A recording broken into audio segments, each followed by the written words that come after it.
Hello আমার মিষ্টি বন্ধুরা, তোমরা সবাই কেমন আছো? আশা করি সবাই ভালো আছো। তা চলো দুপুরের খাবার নিয়ে বসে পড়েছি। কি কি আছে এখানে? ভাত আছে, পেঁয়াজ আছে, লেবু আছে, আর এখানে আছে হচ্ছে পুঁইমিচুরির দানা। এটা হচ্ছে বাসি, কালকে গরম করেছি। আচ্ছা, এটা হচ্ছে ধনেপাতা বাটা, এটাও বাসি, গরম করেছি। ঠিক আছে, তারপরে এটা হচ্ছে আলু সেদ্ধ, যেটা আজকে হয়েছে। ঠিক আছে, তারপরে এখানে হচ্ছে লাউ দিয়ে ডাল, এটাও আজকে করেছি।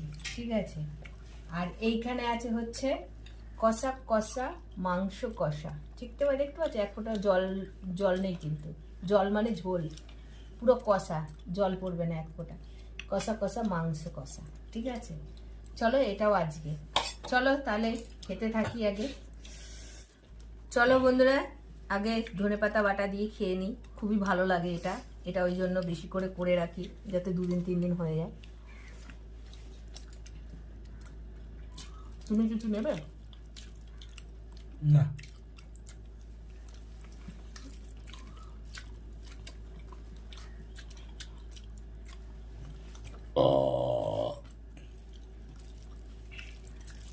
অনেকেই বলে যে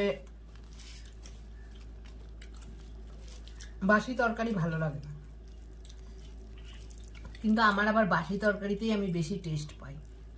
কালকে টাটকা খেয়ে জানা টেস্ট ছিল, আজকে বাসি খেয়ে তার থেকে বেশি টেস্ট। আজকে কিন্তু পাতলা ডাল নেই, আজকে কিন্তু গাঢ় ডাল রয়েছে, দেখতেই পাচ্ছ। ডাল, ভাতের ওপরে ডাল রয়েছে মানে গাঢ় ডাল। চলো, গাঢ় ডাল দিয়ে অসাধারণ। তারপরে একটু লেবু। ও, ডালে বলছিল তোমাদের দাদা নুন বেশি হয়ে গেছে। দেখি আমি একটু খেয়ে, আলু সেদ্ধ দিয়ে।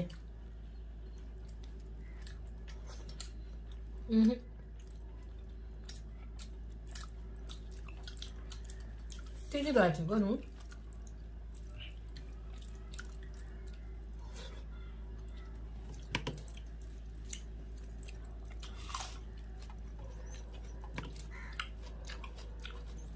খিদের সময় ডাল ভাতে অমৃত। আজকে মাংস করেছি গোটা গোটা আলু দিয়ে, দেখো ডিমের মতন ছোট ছোট আলু, খুব ভাল লাগে। চলো, মাংসটা কষা কষা করেছি, অন্যদিন মশলা মানে ঝোল থাকে।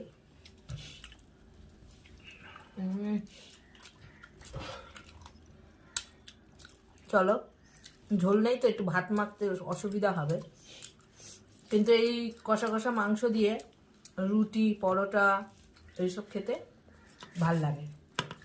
চলো খেতে থাকি।